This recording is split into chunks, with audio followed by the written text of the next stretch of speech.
أهلا ومرحبا بكم في برنامج داخل واشنطن. أنا مضيفكم روبرت ساتلوف. لو كانت انتخاباتنا مثل سباق الخيول لكنا قد وصلنا إلى النهاية، ولو كانت انتخاباتنا ماراثونية لكانت هذه هي الجولة الأخيرة، ولو كانت انتخاباتنا مباراة كرم قدم لكنا قد وصلنا إلى الوقت الإضافي. الانتخابات الحالية هي واحدة من أغرب الانتخابات في التاريخ الأميركي.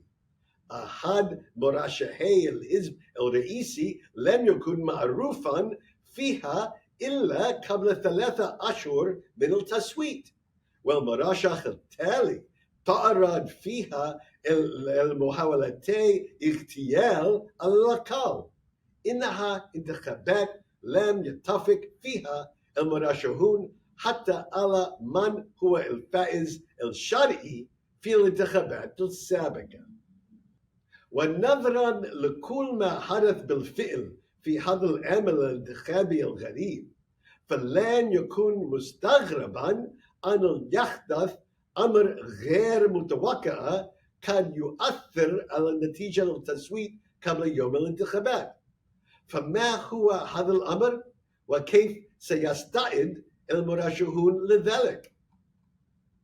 لمناقشة الأيام الأخيرة قبل أن يختار 150 مليون أمريكي رئيساً القادم، يسعدني أن أرحب بفريقنا من الخبراء السياسيين ديفيد هوكينز ورافي بيري وجيسيكا تايلور. Welcome back to Dakhel, Washington. The day has finally arrived. This is our last show before the 2024 presidential election. Let's take a look back first at one of the oddest, strangest, craziest elections in American history. So let me first ask all of our panelists, please be honest. When this campaign started, who here was on record saying that Joe Biden would not be the Democratic candidate for president? David, let's start with you. Were you on record? Maybe 10%, but no, I was not on record. 10%. Jessica? I always said he was running until he wasn't, and that's what happened. So, well, okay. And Ravi Perry, delighted to have you with us today. Wasn't the card wasn't the card I pulled either. It wasn't the card you pulled. All right. So let's remind all of our viewers what happened that day in June at the earliest presidential debate that I think we've ever had. Jessica?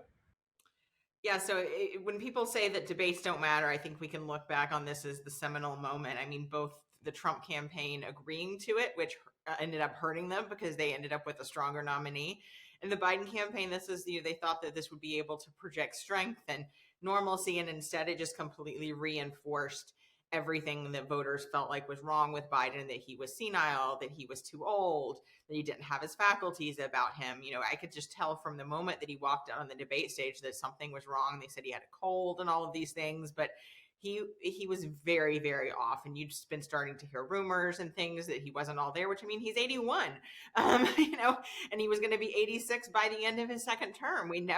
He's already the oldest person ever elected president, and to run for a second term in your 80s was completely unprecedented. And so you saw just, I was texting with Democratic sources. There was a complete freak out happening. They tried to double down, saying that, he was still going to run in different things, but it quickly became apparent that was unsustainable. I think that, the Democrats fall in line, and that's what happened. So David, remind us how the Democratic Party, the party that never takes orders from anyone, a party celebrated for all their delegates going their own way, a party famous for the Chicago Convention of '68. How did that party so quickly fall in line behind one candidate? Well, it took the other candidate to leave, and that they didn't fall in line easily at that point. Remember, Jessica will probably have the exact number of days, but it was an excruciating 2 weeks between Biden's very worrisome debate performance and when he finally was persuaded by other Democrats working behind the scenes that he really had to leave. Nancy Pelosi principally among them, as the reporting has subsequently shown. At that moment, and it was, to me, astonishing that it was within a matter of hours. Biden announced at about 1 o'clock in the afternoon that he was not running again. He put out a separate announcement about a half an hour later saying that he was endorsing Kamala Harris. And by the end of the night, she was the default nominee. It was astonishing. As you say, and Jessica just alluded to, one of the oldest cliches in American politics is the Republicans fall in line, the Democrats fall in love. This was one of those cases where the Democrats fell in line. And Ravi, in the 3 months since then, Kamala Harris has done remarkably well as a candidate. So in your view, how much of this is Democratic relief over the exit of Joe Biden versus Democratic excitement over the elevation of Kamala Harris? I think it's the fact that Kamala Harris has simply run an amazing campaign. You know, as Jessica and David were saying, during that 2-week period where it was unknown whether or not Biden would even be in the race, she was clearly gearing up and getting ready. So that once he did, in fact, step out of the race, it was clear that she was the only viable candidate. And yes, his endorsement helped, but his endorsement did not even secure the nomination for her either. She had to have a really good intro game, essentially, to become the sole nominee. There were people who were talking for weeks who thought that, oh, it should be this governor or that senator or someone else. And, you know, all of that really did not go well for, I think, a lot of women in America, but also for a lot of the African American and people of color based their Democratic Party. You can somehow pass over the first woman vice president. You can somehow pass over the first Black and South Asian potential president. That just didn't go over very well. So those voices died away relatively quickly, but it was all helped by the fact that Kamala Harris herself did a master introduction to herself as the next Democratic presidential nominee, and she really just went running steam full ahead ever since, and she really never made any major missteps throughout that entire process. And so here we are, and you know, in a couple hours we're gonna know whether or not she's taking it home. And so one key question, Jessica, is whether Kamala Harris, who would, as Robbie just said, be our first woman, first Asian, first candidate married to a Jewish spouse, second Black president, whether she can do as well or better than Joe Biden did with those subgroups of voters, African American, Latino American, Jewish voters. When you look at your numbers, the polling numbers, how well is she doing among these groups compared to Joe Biden 4 years ago? I think a key group that she is doing better with is younger voters, and particularly, you know, that these voters were not energized. She's winning with new registrants, that there were key groups, Black women, that were not as engaged. But in our crosstabs that we have at the Political Report that we're tracking, she is slightly behind Joe Biden with Black voters. She is slightly running behind where he was with Latino voters. She could possibly get the lowest number of Latino voters since John Kerry, which is was not a winning campaign in 2004. But what we have seen is that she's doing better with women. There is, you know, we've always had this gender gap in politics, but both sides are kind of doubling down on it now, where Harris is really going for women, white women, and white non-college women. You know, we've seen a shift in the suburbs toward the Democratic Party, driven in large part by abortion politics. But Trump is doubling down with men and trying to see if he can gain there, particularly with Black men and Latino men, and see if that can offset Harris's, you know, gains with women. And so this would be, I think, you know, could be a new coalition that she's winning with that is more female driven, but perhaps slightly less diverse in that way. And Robbie, when you look at some of the numbers Jessica was pointing to, why do you think there is this gap between what Joe Biden was able to do, and at least so far, and again, we still have a few days left before the election, but so far that Kamala Harris has not quite reached that point among African American and Latinos? Well, there's a couple issues with polling science, in that one, polling science can only best predict those who were prior voters. And so anyone who's newly registered, a lot of these college students, we have no idea the level of their support. And so all polling data was going to essentially exclude that population. But additionally, the 2020 election was an anomaly. It was the middle of a COVID crisis. And so the numbers really do not reflect, I think, the traditional numbers in the Democratic Party. We have had some discontent in Black communities over candidates and nominees, whether or not they went enough to African American communities. But as far as we understand, it's only been the Harris campaign this time around that has an agenda that they put out for Black men, for Black women, for a lot of those intersectional groups that have always been ignored by major party presidential candidacies. And so I think in the effort of the Trump campaign to try to assuage minority voters with celebrity and with some of the record that he likes to run on relative to criminal justice, et cetera, I think that's all rebuffed well and had been rebuffed well throughout this campaign by the Harris campaign, who has sought to respond by actually putting out specific agenda items. Like I said, like the agenda item they put out just a couple of weeks ago in terms of Black men, which included everything from $25,000 home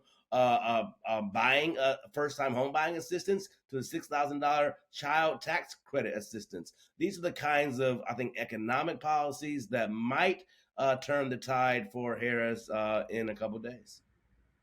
And so, David, from the view of the Trump campaign, if you're looking at Harris's softness, or at least the need that Harris perceives in trying to win a larger share of votes that one would assume would normally go to her campaign, from the Trump campaign's view, are you sitting in a good position right now?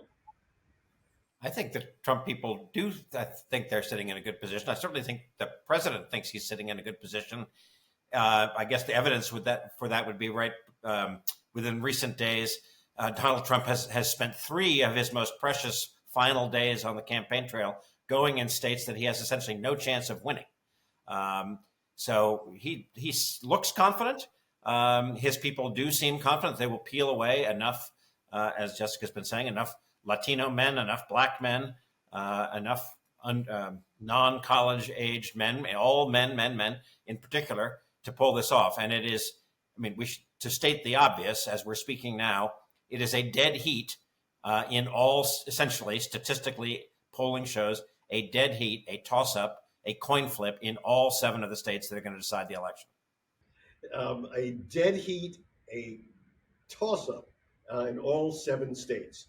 I want to again provide a little bit of historical perspective. Jessica, when you think back to Donald Trump's campaigns in 2016 and 2020, how does 24 compare? More professional, less professional, more organized, less organized? How does it seem to you?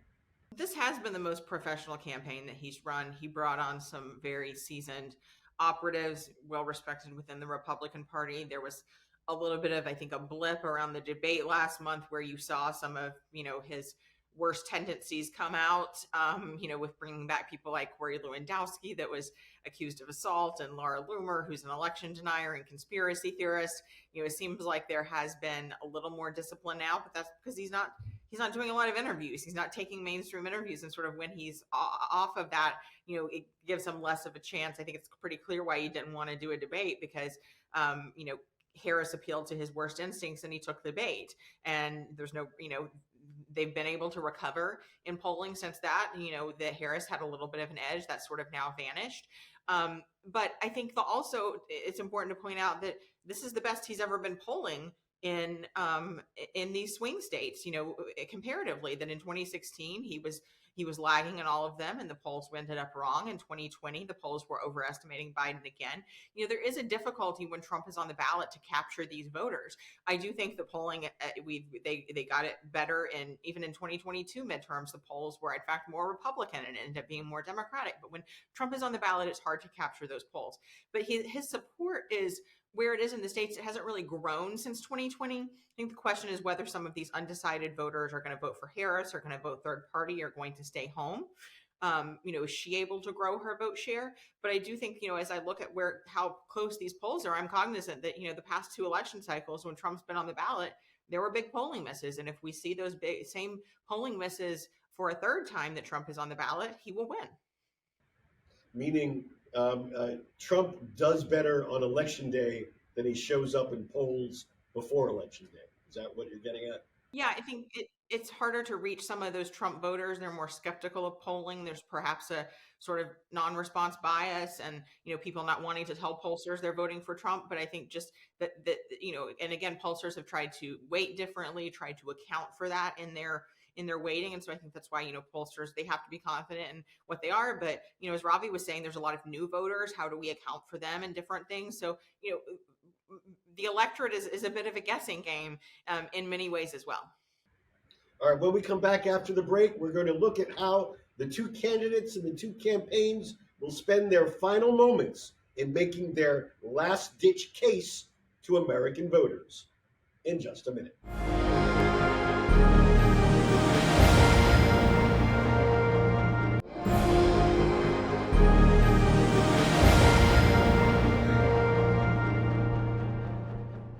Our guests again today include David Hawkins. David is senior editor of The American Leader.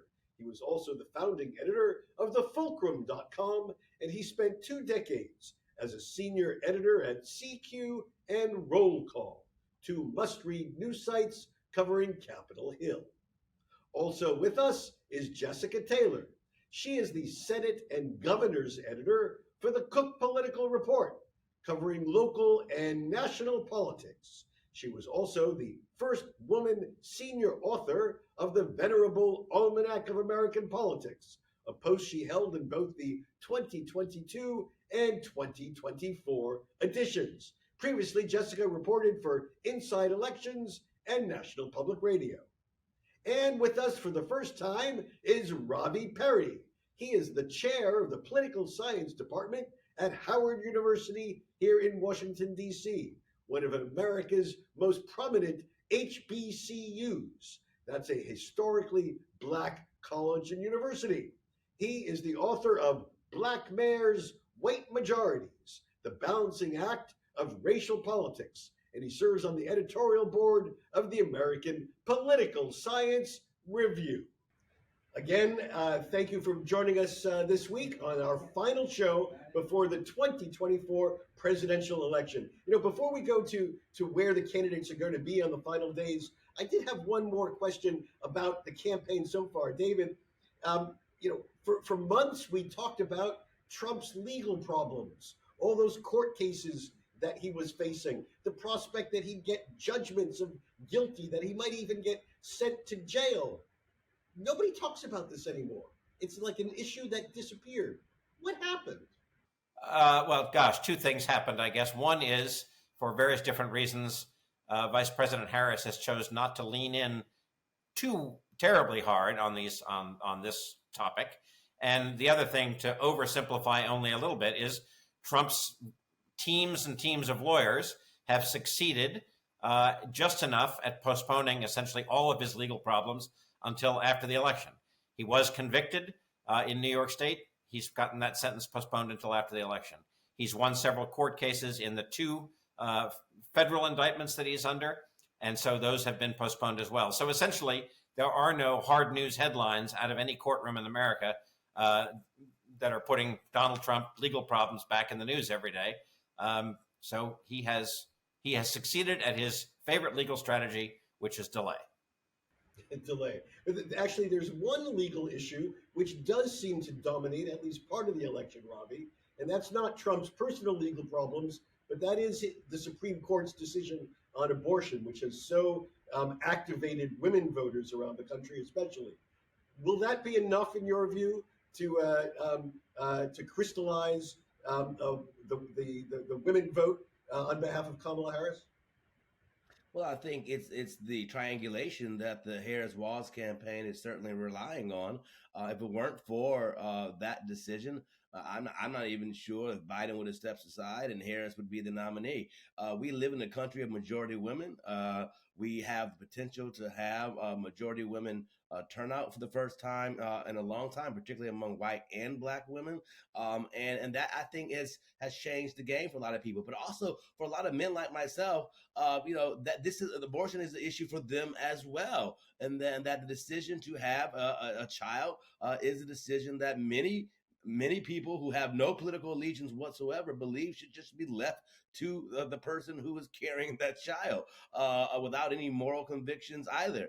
And so I think that's really going to be a problem for Trump, particularly in those 7 battleground states that everyone's watching in this election, because young voters, single white women, suburban voters without a college education, and most African-American voters are clearly on the side of pro-choice, which has not always been the case. 5, 10, 20 years ago, many African Americans would have voted more socially conservative on this issue, but you have seen a shift in the American polity as it relates to a woman's right to choose. And I think it has a lot to do with how Harris and Walz have chosen to talk about the abortion issue as an issue of freedom. And I think that freedom connotation and language has really worked well on the campaign trail as it talks about the politics of the body and whether or not the government should be in one's bedroom or in one's doctor's office or not. And I think that message has resonated well. So I expect abortion to be an issue that exit polls indicate was what drove many people, men and women, to the polls to support pro-choice. Remember, even in the conservative states that did in fact take up this as a ballot measure, each of those states overwhelmingly supported the right for the right to choose, including my home state of Ohio. And so, this is going to be, I think, a challenge for the Trump Vance campaign. And we're just going to have to wait to see in a couple of days what happens. It is fascinating how the Democrats have taken the concept of freedom, one normally, historically more associated with conservatives or the Republican Party, and made it the centerpiece of their election campaign. All right, let's look at where the candidates are going to invest their final burst of energy and what their closing arguments are likely to be. Jessica, you're Donald Trump. Where are you going to put your final few million, your final few days, and what's your closing argument? I mean, I think it's the economy, sort of going back to that maxim of James Carville. It's the economy, stupid. I mean, I think he needs to double down on that, and immigration. In polling, those are consistently the 2 biggest, most important issues. Now, Harris has closed the gap a little bit on the economy, particularly when it comes to inflation. I think we'll see how the economy, gas prices and different things are doing in these last few days and things. But with interest rates going down, I think all of that has helped her. But has it helped enough? Because I think we talked about sort of these women voters being key, but they're also usually the ones shopping for groceries. They know how much their grocery bill has gone up. It's these kitchen table issues. So I think it's that he has an economy that was better to point to than where it is now. Now, of course, the COVID pandemic happened, but I think a lot of people aren't looking at that. They're just remembering that, listen, my interest rates were lower. I was paying less for groceries, for everything, really, in that regard. And then on immigration, that, pointing to crime and different things, I think it's doubling down on those 2 issues that are his strongest. All right, we're going to have to end it there. It will be a nail biter, as we say in American English. But stay here with El Hura, stay here with Dakhel, Washington, and we'll explain what happened. Thank you for joining me, Ravi Perry, Jessica Taylor, David Hawkins, on Dakhel, Washington. وصلنا إلى نهاية هذه الحلقة من برنامج داخل واشنطن. إن كانت لديكم أسئلة أو استفسارات وخاصة حول دور الهيئة الانتخابية في نظامنا الدستوري، أرجو التواصل معي عبر تويتر على هاشتاج Inside Washington أو مباشرة @Rob Satloff. نلتقي في الأسبوع المقبل وحتى ذلك الحين شكرا لكم وإلى اللقاء.